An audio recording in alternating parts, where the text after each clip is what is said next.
જય શ્રી રામ અને good morning. ફરી વાર એક આપણા નવા વ્લોગમાં તમારા બધાનું સ્વાગત છે. તો ફાઇનલી વાગી રહ્યા છે 8 અને હવે જવાનું છે દૂધ લેવા માટે. તો ચલો જઈએ. અને તમે જોઈ શકો છો કે વ્લોગ ચાલુ આપણે કરી નાખ્યો છે અને સુરત દાદો પણ આવી ગયા છે જમે જમે. હવાવાળા સાઈડો લેવા પડશે કારણ કે ચલો ચલો ચલો.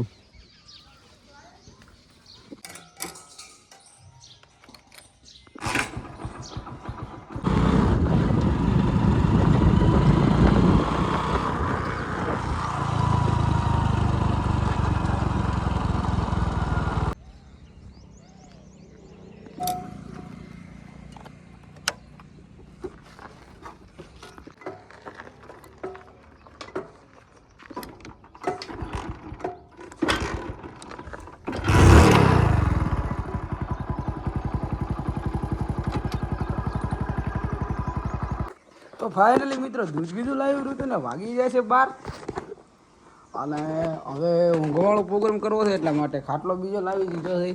અને તમે જોઈ શકો છો કે ચલો પંખો બીજો ચાલુ કરીને ઊંઘવાળો પ્રોગ્રામ ડન કરીએ. ફાઇનલી પંખો બીજો ચાલુ કરીને નાખ્યો છે ને હવે મળવું અડધો કલાક છે. ફાઇનલી આપણે ઉઠી ગયા છે ને ભાઈ જોબુ લઈને આવી ગયો. તમને બતાવું ખાલી તમે જો આ જોબુ લઈને આવી ગયો છે અને જગણ પણ જોઈ શકો છો. ચલો જોબવાળો કોટ. ફાઇનલી મિત્રો તમે જોઈ શકો છો કે આપણે બેસી ગયા જામુન રસ બનાવવા માટે. એટલા માટે જોબુને કાતરી કચ કરી નાખીએ અને પછી મળીએ. એટલે આપણો જોબુ બીજો તૈયાર થઈ ગયો છે મિત્રો. અને તમે જોઈ શકો છો કે કચરો જેટલો ફેલાઈ નાખ્યો છે આ બધો કચરો પીડ્યો છે. તો હવે આ જોબુને થોડું કશું કશ કરીને આપણે જામુન બનાવી જામો.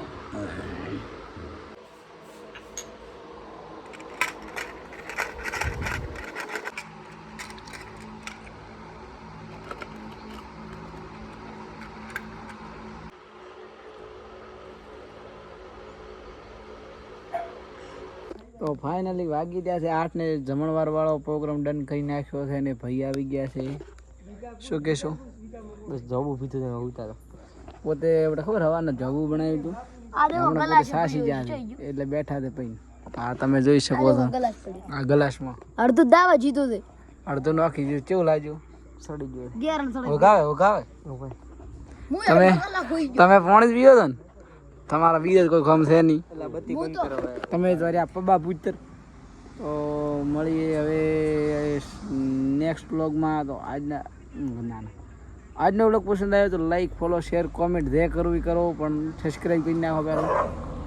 મળીએ નેક્સ્ટ વ્લોગમાં. બાય.